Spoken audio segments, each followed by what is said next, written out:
I'm so interested in knowing this, how to make 100 million in the stock market. I'm going to present to you Dylan Yolles from Capital Group. So come on over here. Thanks. On stage. All right. Yeah, thank you so Thank you. much. Wonderful. Okay. Okay, how to make $100 million in the stock market. I think one thing we know for certain is that no one in this room is a billionaire right now. So, okay, where's the clicker? Oh, here. All right. Okay, great. So I think I might be the only public market investor, professional public market investor here. So I kind of want to talk about public equities a little bit. And I admit, well, first the disclaimer, ignore everything I say. It's all false. Don't do anything I say. Do the opposite. I'm the George Costanza of public investing. Now, about me, so I managed about $20 billion in public equities, Capital Group.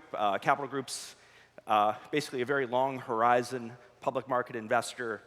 Had hundreds of meetings with CEOs, companies of all sizes, just very traditional. Meeting with the company, meeting with management, trying to decide whether or not to make an investment. Not a quantitative investor, not a short-term investor, very much focused on kind of company fundamentals.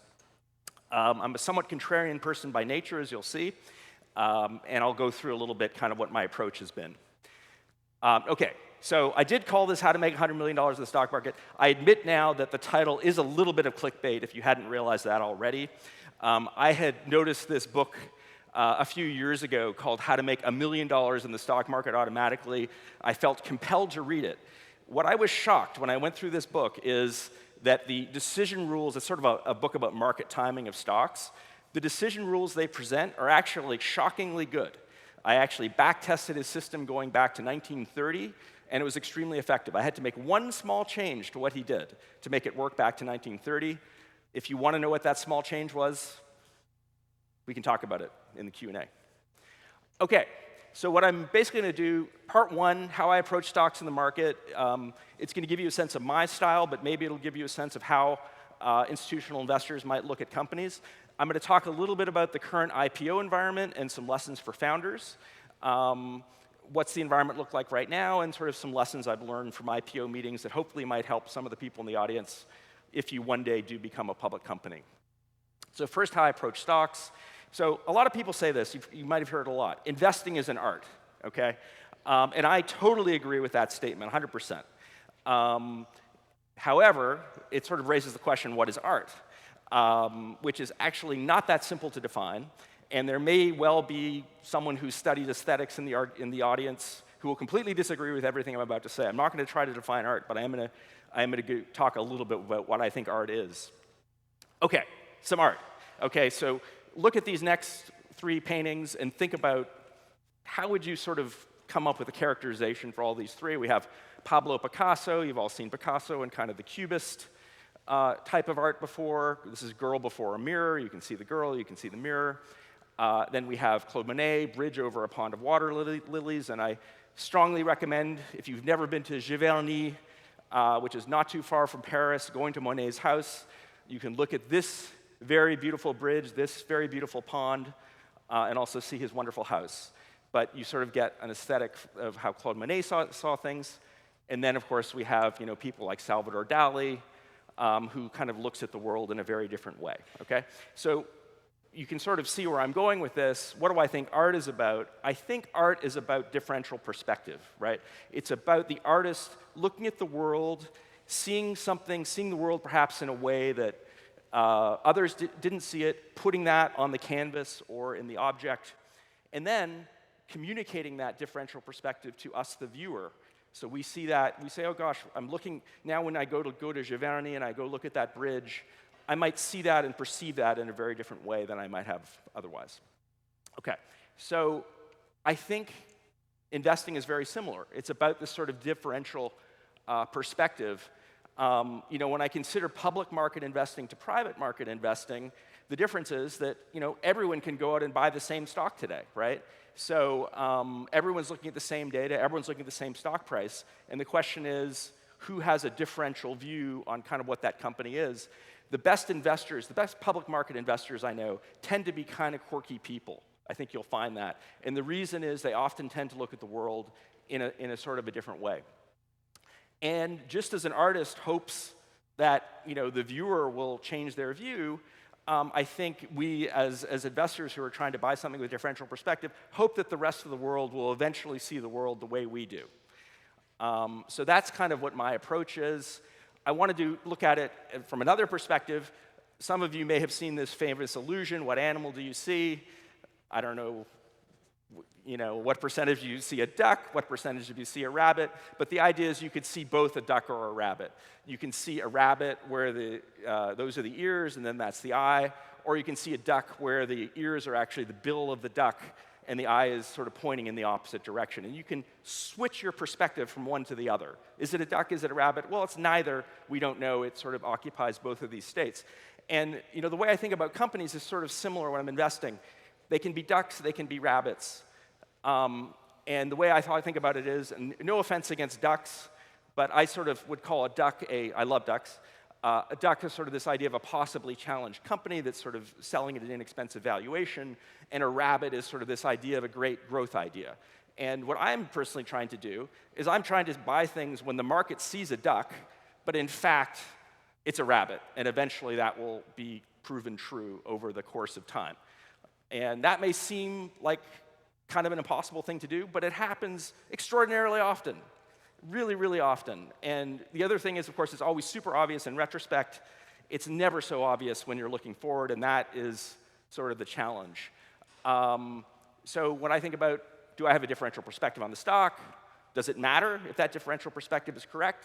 And then is it true? Is there sort of a risk-adjusted probability that what I see will actually come to pass?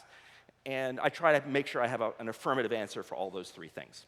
Okay, so a super, super simple and obvious example.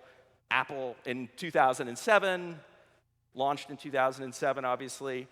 And if you had had that one differential perspective in 2007 or 2008 or 2009 or 2010 or 2011, you had many years to come up with this idea that virtually everyone will want one of these things, it would have been an unbelievable investment for you, as you know. And I think I apologize, these are a little bit small, perhaps for you to see, but it is sort of interesting just to look at Apple in 2007, a $24 billion company, $10 billion of the Mac, $8 billion of iPod, 0 of iPhone, and it's sold at 39 times earnings, $5.50 stock, split adjusted. Go to 2022, the iPhone business is $235 billion, and then a $119 billion business for the Mac. So they went to $394 billion of revenue, 16 times increase. Operating income went up 30 times. They bought back 35% of the company. Earnings per share went up 44 times, and the PE ratio actually almost got cut in half. So the valuation went down significantly. Obviously, this is an amazing growth company, but again, I would say it's having that one differential insight. It was $5.50 in 2007. In 2009, it traded down to about $2.50. So it truly was valued like a duck in 2009. Maybe it wasn't in 2007. I don't have time to talk about them, but you could look at Microsoft, got down to 9 times earnings. Facebook, Meta got down recently to 10 times earnings. Netflix got down into the teens, you may remember. All these companies were quite hated, valued like ducks, and I think we'd all agree that all three of those companies are rabbits. Okay, so I don't want to just look at the past. I want to talk a little bit about a few current ideas. So I listed 3, and again, I look at every company this way, so we could talk about 50 companies and put them through this framework. But the company, I put Alphabet here. Is it a duck? Is it a rabbit? And how is it valued? And again, maybe hard to read here, but a lot of people think Alphabet is a duck, that search is going to fundamentally be destroyed by AI, and that there's no multiple you can put on search because it's kind of a worthless business. That's a little bit of an extreme statement. But basically, search inside of Alphabet today is valued at around 10 times earnings. So the market is saying it's really not worth much. The rabbit argument is, actually, they're a huge leader in AI. Their AI technology is amongst the best. In addition, they have Waymo, they have YouTube, they have Google Cloud, they've got quantum somewhere, they've got biology stuff. They have a lot of things going on that could be extraordinarily valuable. So I think it's currently valued as a duck. Now, I would say Google is a rabbit. My stock pick of the day is I think Google is a buy right here because I think their AI assets are extraordinarily valuable, and I think they really aren't currently reflected in the stock. That doesn't mean there's a linear path. Lots of terrible things could happen. You could have press releases or news events that suggest that the search business is in decline over some period of time. But over time, I think Alphabet will do well. Uber is another example. Is it a duck or is it a rabbit? It could be a duck because autonomous cars, and Google in particular with Waymo, might completely destroy Uber's business. On the other hand, it may be a rabbit because maybe the value in Uber is kind of owning that network, and they'll just be able to plug autonomous cars into their network. And I would say Google is sort of valued in a duckish way at around 19 times earnings. That's one that I'm a little less excited about. I could sort of see both of these arguments, but we'll find out, and you can make your judgment. Tesla, is it a duck or is it a rabbit? A lot of people think it is a duck. Their auto business is doing terribly. Their autonomous and robotics business don't exist yet. But on the other hand, it's a magic maker CEO, and they do have these incredible growth businesses. I would say Tesla today is valued like a rabbit, right? The auto business is probably worth $200 billion, so you're paying $900 billion for robotics and autonomous, and that's a lot to pay, especially when you could buy Google and you can get Waymo for basically nothing. I'm a little, as you might guess, as a value person, I'm a little less excited about Tesla. Anyway, let me go to the current IPO environment and sort of some lessons that I might have for founders. So it's a really odd time. I mean, I feel like I'm the only public market person here. Public markets are in an odd way out of fashion. And I sort of say the best of times and the worst of times. It's ironic that the market is currently at all-time highs, and that's true on both price and valuation, especially for US stocks. On the other hand, we sort of have this crisis in smaller companies, where small-cap companies have underperformed for a really long time. Profitability, especially the large companies, has never been higher for the overall S&P 500. Yet you look at smaller companies, and it's actually a profit disaster. I've read that 40% of the Russell 2000, which is the major small-cap index, is actually unprofitable today, which is kind of an absurdly high number. There are many private companies that we all could name, SpaceX, OpenAI, Anduril, Stripe, so on. Many, many unicorns, companies that should probably be public right now. But on the other hand, we have this secular decline in the number of listed companies in the US. Has gone from 30,000 to 12,500 over the last 25 to 30 years. Recent IPOs have done extremely well. So you look at Circle, which I think is kind of absurd, but it's done extremely well. Most of the IPOs that have come out recently, I think the average one has doubled, something like that. Some have done much better.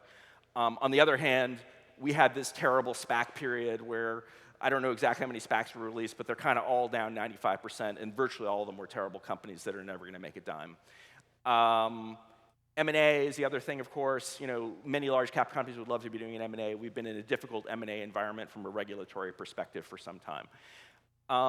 I do think this is about to, so it's just some charts here. You can see IPOs, how depressed we are relative to kind of where we've been. We had that SPAC bubble. You can see the M&A environment. These are nominal dollars. The black dot is the value. On an inflation-adjusted basis, I would say M&A has been kind of straight down if you were to adjust in real terms. The venture market, which of course is the supply and what you guys are most interested in. Venture, as you all know, is off a peak. However, I would still argue that there is a significant kind of venture pig in the python, for lack of a better word. You look at the explosion in venture firms. In 2007, there were 947. In 2023, there were 3,400. 1,600 venture firms in 2007, 7,200 in 2023. So all of that AUM kind of eventually, in my view, has to find a home in the public markets. So my basic thesis is you need a match. The match may already have sort of been lit, and that is, I think, AI and the excitement around AI. I sort of lived through the dot-com boom. We have not had our .ai boom in the public markets yet. I think it's probably just starting now. If you don't have a bear market, I think we're going to have more of that. people need liquidity. I think we're going to have more successful mega cap IPOs. I think in the venture space, the venture companies that manage to pivot to an AI story will probably do the best. Every company coming public will be, they'll claim to be AI, whether they are or not, we'll find out. I think the M&A environment probably is going to get a little bit easier, just from a regulatory perspective. AI, I think, is going to increase the gap between small company winners and losers, right? The companies that use the tools effectively are going to have a massive advantage. And I think that's true of also smaller public companies as well that have not really started to see the productivity impacts of AI. And I do have some wishful thinking. I'm hoping that the next round of IPOs, just because of the productivity increases that hopefully we will see, will be more profitable. As I mentioned before, I think we've had a profitability crisis, especially in smaller companies, and I hope for any venture people here, just remember, profitability is important. And in the context of public markets, people will have some level of patience, but ultimately, companies do run out of money, and it happens. We've seen it happen quite frequently in recent times. Okay, a few things on sort of what I look for in an IPO, and then hopefully we have time for a couple questions. Some of this stuff may seem kind of clear, sort of Mother Nature and apple pie, but I still think it's worth saying. Obviously, I look at the company's culture, the CEO. Have they been a magic maker in the past? That's extremely important. Sometimes it can be hard to tell until after they've become public, but nevertheless, that's always the question in one's mind. Is it a great business with a well-defined plan? I think this is one of the differences between being private and public. Maybe you can get away with being a little mushier in the private markets. Public market investors typically want to see kind of what is your flywheel. Even if you're not profitable currently, do you have at the micro level of your business a flywheel such that if you reinvest, you will get to some much better state? A simple example would be your building restaurants, right? You have and each at a unit level, your restaurants are extraordinarily profitable, so we just need to build more restaurants. Look at Cava right now, right? Everyone loves Cava. It's not terribly profitable, but people have a view that their individual restaurant profitability is extremely high, so that company will do well. TAM, everyone mentions TAM. The thing that drives me the most crazy is when it's an absurd TAM. I think people, especially software companies, manage to exaggerate what their products really do. I like to see people who have a realistic but large TAM. Capital allocation, extremely important. A lot of people try to ignore stock-based comp in particular. Just remember, people are looking at it, so think about how you use stock-based comp. It's a real expense. CapEx with no mention of ROI. If you look at the CoreWeave deck, they're spending billions of dollars. They don't mention one place in that pack what they think the return on that investment is going to be. Now, obviously, the stock's done very well. We're in a very sort of frothy market. But I think over time, they're going to have to produce those returns. Customers who are excited about using your product, sort of self-evident. Non-promotional communication of business drivers. I think Netflix does a wonderful job. I would really recommend listening to their conference call to see a company that presents their business clearly and talks in a way that shareholders kind of understand. But generally, the best IPOs, you really understand the business and they're communicated clearly. And then I'm looking for a source of differential perspective as well. That's harder to find in an IPO when you have less experience with the company. My advice to founders, try to find shareholders like my former company, long-term investors who are going to own your stock for years rather than people who are going to trade in and out of it. And so bankers might push you in one way, but I would really recommend thinking about who those shareholders are. Okay, so I'll give you, this is me in 2012 with Elon. This is a little bit after the IPO. I just thought it was this funny story. Tesla actually came public at $2.2 billion. I think people have forgotten that. It was one of the oddest IPO meetings I think I've ever been to. Normally with IPOs, management shows up, a CFO, IR, big group, 15 bankers, slide deck. In this case, Elon just shows up, just him and a clipboard, nothing else, sits down. I worked at a very large, it's a $2.5 trillion firm. Back then, it was probably more like the $1.5 trillion, $1 to $1.5 trillion. And it was just me and one other guy at the meeting who showed up. No one really was that excited. And he talks about how he's building 50,000 cars today. He has this NUMMI plant. He thinks he's going to build 1 million. So was that a realistic target? It certainly didn't seem that way at the time, and obviously the market didn't think it was realistic, but he did it. And he also said that his only real reason for going public was to make enough money so that he could go to Mars. So that was an unusual meeting. And everything he said basically in that meeting turned out to be true. So that shows just how far the magic maker point, how important that can be. OK, so I wanted to leave time for questions. I'm happy to answer any questions, talk about anything related to anything. One of the things about public market people is we're supposed to be able to come up with things on any topic. Yes?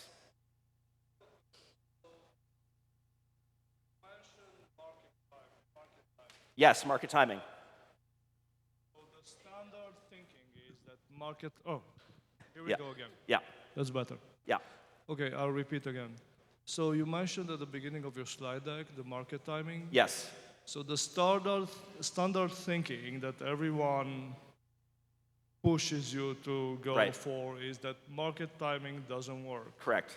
Right. Okay, so now can you build up on your idea and then tell us Sure, why yeah, it yeah. works? Maybe give us 3 focus points or whatever. you Sure, think yeah. is So, appropriate. and I think for most people, and actually for me and my personal assets, I think that is basically true. I mean, I think it pretty much is. Most people, when they try to time the market, will screw it up. That said, I did think that book was interesting because it presented a quantitative way of deciding when to get in and out of the market. And it basically, if you go through the formula in that book, it's essentially a buy the dips and sell into really strong strength type of mathematical equation.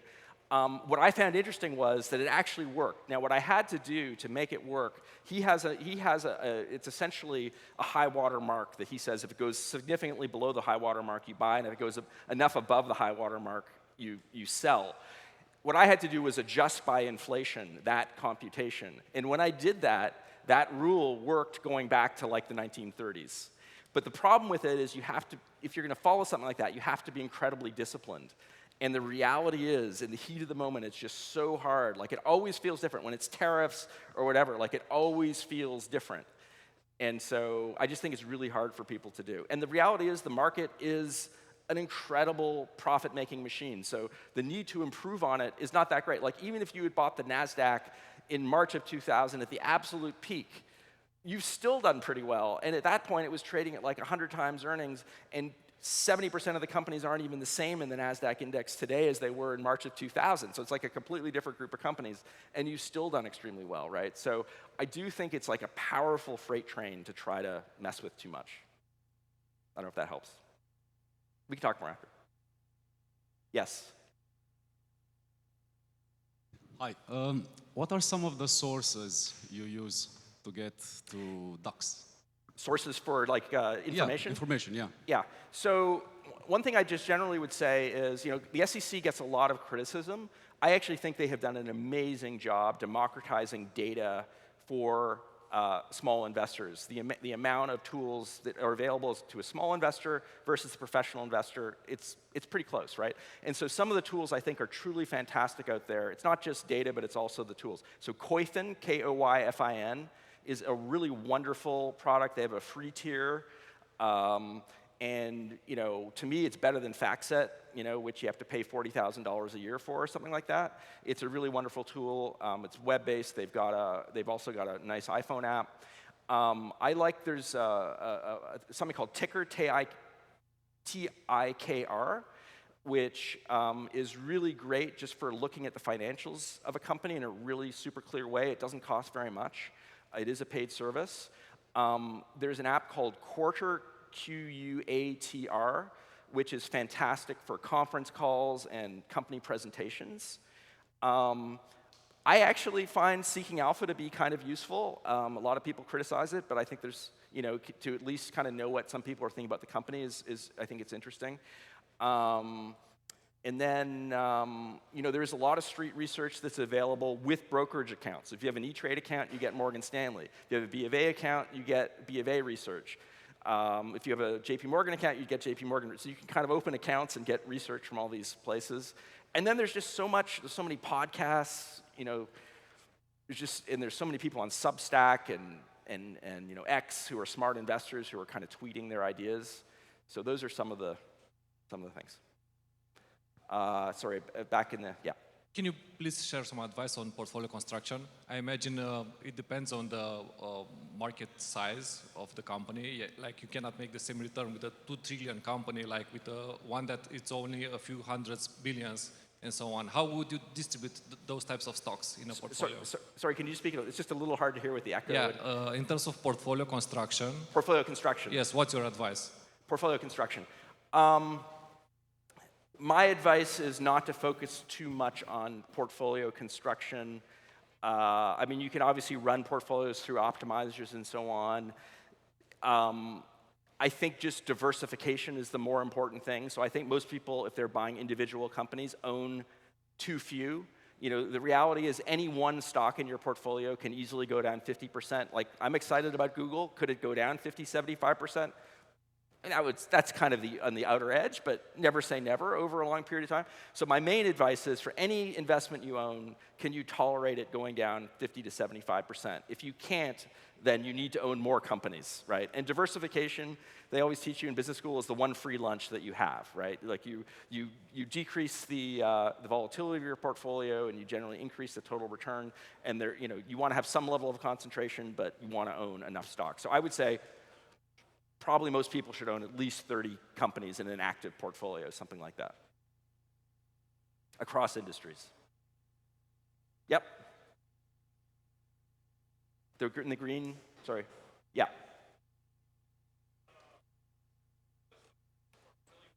Last years. US stocks? Yeah, US stocks have been done really You got well. it, yeah. Okay.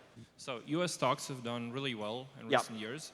And by comparison, European stocks have been relatively flat. Yes. With the current uncertainty with tariffs and everything that's going on, how bullish are you on European stocks? Yeah, it's a good question. I think that, part of the question isn't that well defined because Europe has also not had the amazing value-creating companies that the US has had, right? There really hasn't been a European Alphabet or Meta or Tesla or NVIDIA and so on. And so the actual mix of companies in the market, to me, when you're looking, is different. To me, when you're looking at valuation comparisons, you need to look at similar companies. You need to compare Nestle to Procter & Gamble. If you look at SAP, which is a wonderful company, it's not like SAP is a particularly cheap software company. In fact, I think it's probably kind of overvalued right now.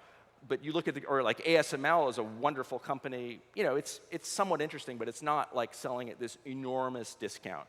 So I don't subscribe to the view that Europe is sort of structurally that much cheaper. I do think there are pockets in Europe where there are cheaper companies, especially in smaller companies. So on average, I probably am a little biased to go outside the US as a value person. I think there's even more value in Asia, though. Like Southeast Asia, I mean, if you want to go into China, there's some really cheap companies, like even Singapore. Like I think Singapore currency is like the Swiss franc. I mean, that country is incredibly well capitalized. You can buy Singapore stocks in some cases for not that much. So yes, but I don't think it's quite as dramatic as people say. And I do think, I'm not a macro person. Will the US dollar structurally get weaker over the years? It seems like there's a sort of policy goal to do that. So I would say probably currency will help you outside the US, most likely. Although we've seen a big jump already, so. Yeah. Oh. Or, yeah.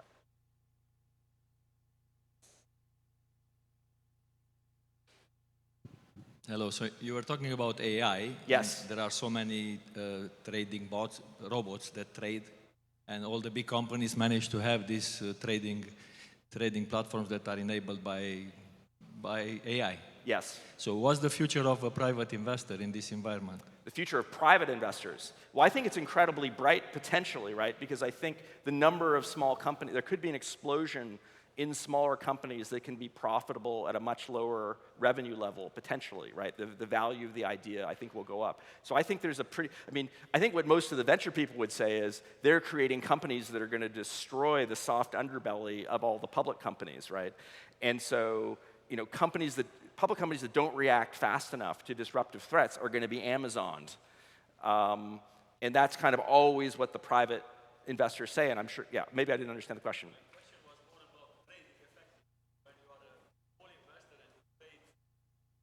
Yeah.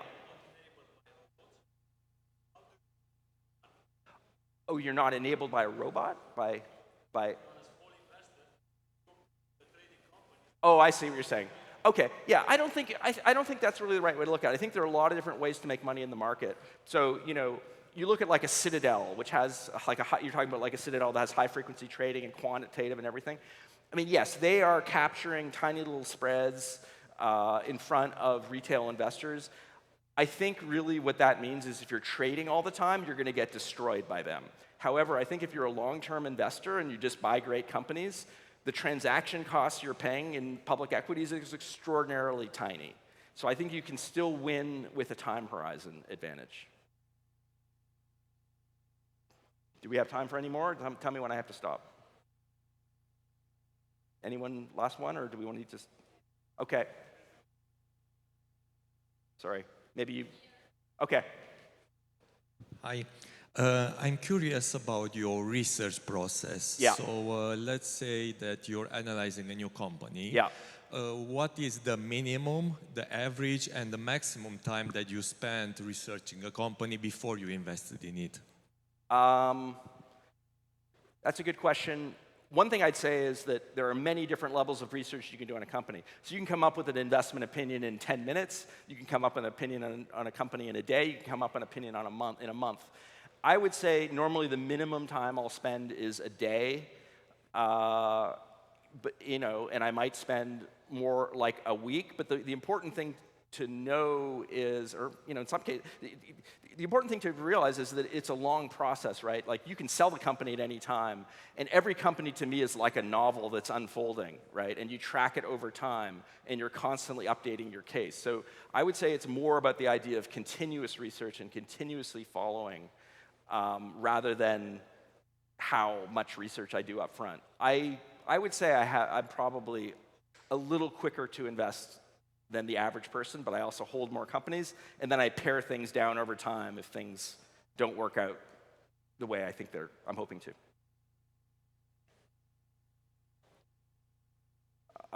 Front row again? Yep. Okay, here's another question for you. Sure. So assuming you have a standard portfolio with the asset allocation and so forth, right? Yeah.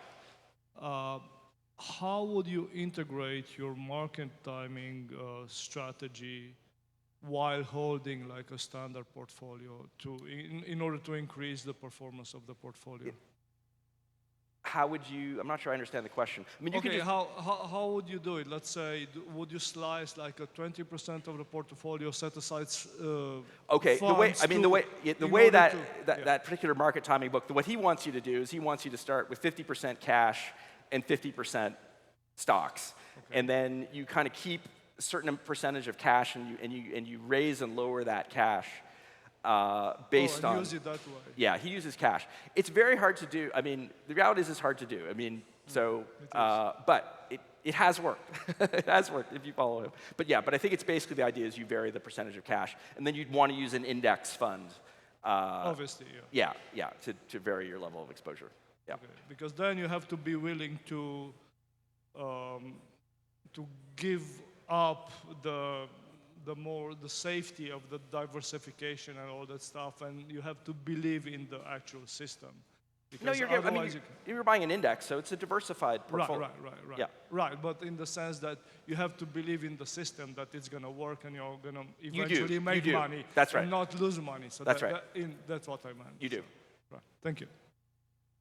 All right. One last one, or do we need to? Okay, last one. Last question. Okay. Hello. Okay, so what is your take regarding index funds and ETFs for people that don't have time to do all the due diligence and the research regarding individual stocks? Yeah, so the simplest thing to do is just to buy. Every country is different, so I don't know what's available to Europeans, but like Vanguard in the US has the Vanguard Total Stock Market Index. It's a global fund. It has everything in it, and the management fee is like 7 basis points. So for the, you could do way worse in life than just having all of your equities in the Vanguard Total Stock Market Index. I think that's basically the answer. Yeah. All right. Well, thanks everyone. I'm happy to answer any other questions you have, and hope it's been helpful. Thank you.